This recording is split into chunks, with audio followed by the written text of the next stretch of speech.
Actually, it's quite safe here. That's kind of one of the drawbacks. It's not surprising to be attacked. Things have increased by 300% throughout the... Kind of one of the drawbacks. The government have...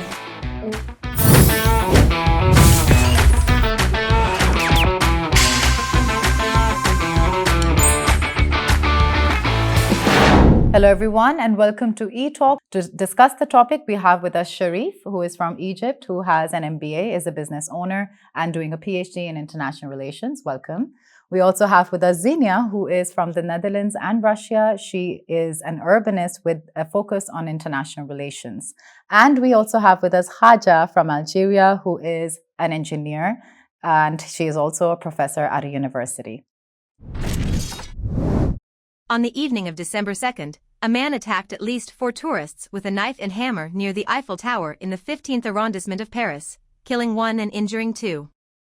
In the Marais district of Paris, which tourists like to visit, and around the city hall, for example, according to data, the number of violent robberies has surged, with the total number of cases increasing to 480 from 279 last year, an increase of more than 70%. According to Reuters, on November 25th, 3 Palestinian college students were shot in Burlington, Vermont, United States. Since the outbreak of a new round of Palestinian-Israeli conflict in the Middle East on October 7th, there has been an increase in anti-Islamic and anti-Semitic incidents across the United States.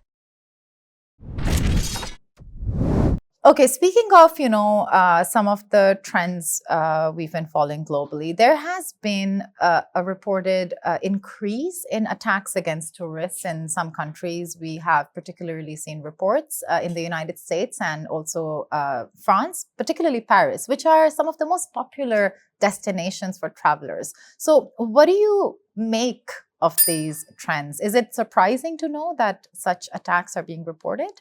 It's not surprising, actually. Okay. Because I think they have been happening for too long now that they became normal. When you are traveling to Paris, for example, one of the most things that people will tell you, be careful. Keep your pockets, your hands in your pockets, keep your money next to you. Like, you expect that you might be attacked. Okay. So for me, I think it's not surprising to be attacked or, let's say, robbed in some places in the world, because they already developed a reputation about that, unfortunately. I'm not surprised, and especially not surprised for Europe and countries like France, Italy. But I mean, honestly, it happens in the Netherlands too. It could happen in Russia, in any big city where there is a big flow of tourists. That's kind of one of the drawbacks that even local people could face.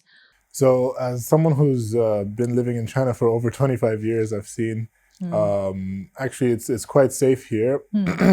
And my family always told me, before you travel to Europe, be careful. I'm like, it's okay. Like, you've watched too many movies. Like, I'm from Egypt. Yeah, I'm from Egypt. We have the genes of the pharaohs. Nothing can stop us.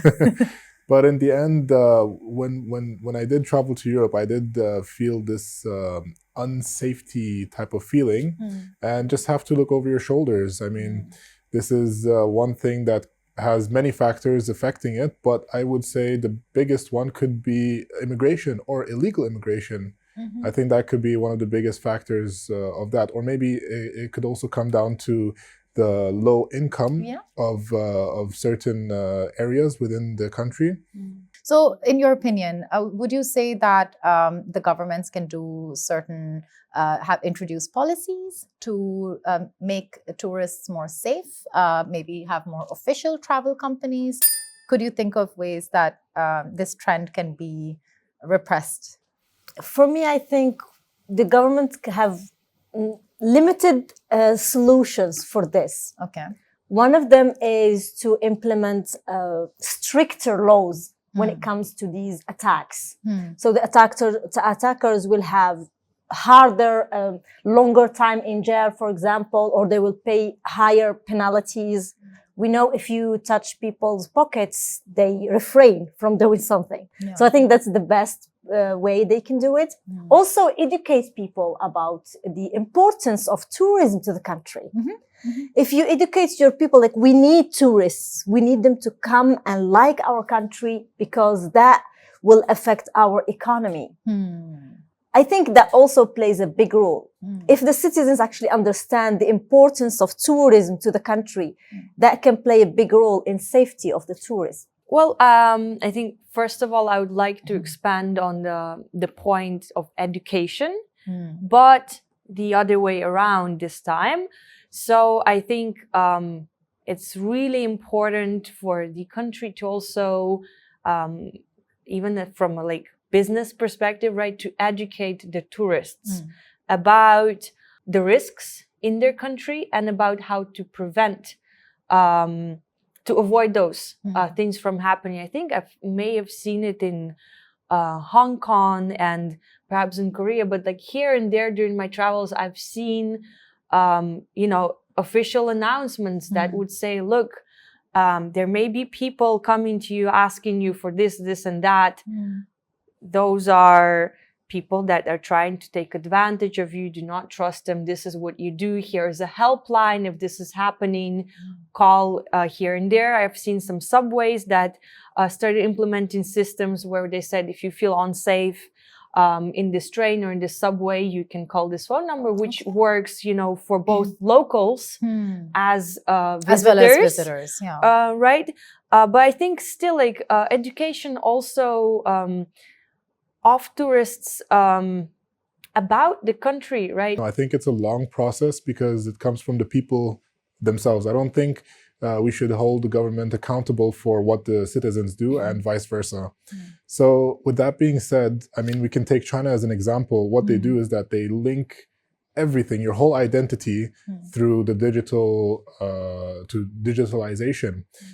You have cameras everywhere. I think they've increased by 300% throughout the past 20 years in terms of surveillance cameras all over Beijing, and also the first-tier cities in China.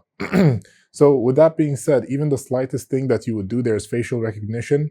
People are afraid to do something. Or even if they do something, they will be caught, and there is no tolerance for that. Although, there are higher instances of incidents against tourists in some parts of the world, maybe it's also a consequence of more access to information. Maybe it is also the consequence of growing standards when you see many other parts of the world that are emerging in the tourism sector, that perhaps tourists can be more protected and there can be much more in place to make sure that this isn't as unsafe an experience as it needs to be. And we also discussed that definitely tourism is an eye-opener. It can be the first access point for many more opportunities for the cultural industries, for local people to find new opportunities, and for investments. So as the tourism opportunities increase, let's think about what governments and people together can do to make this a more peaceful, safer experience for those traveling, and also how this can lead to much more in the years to come.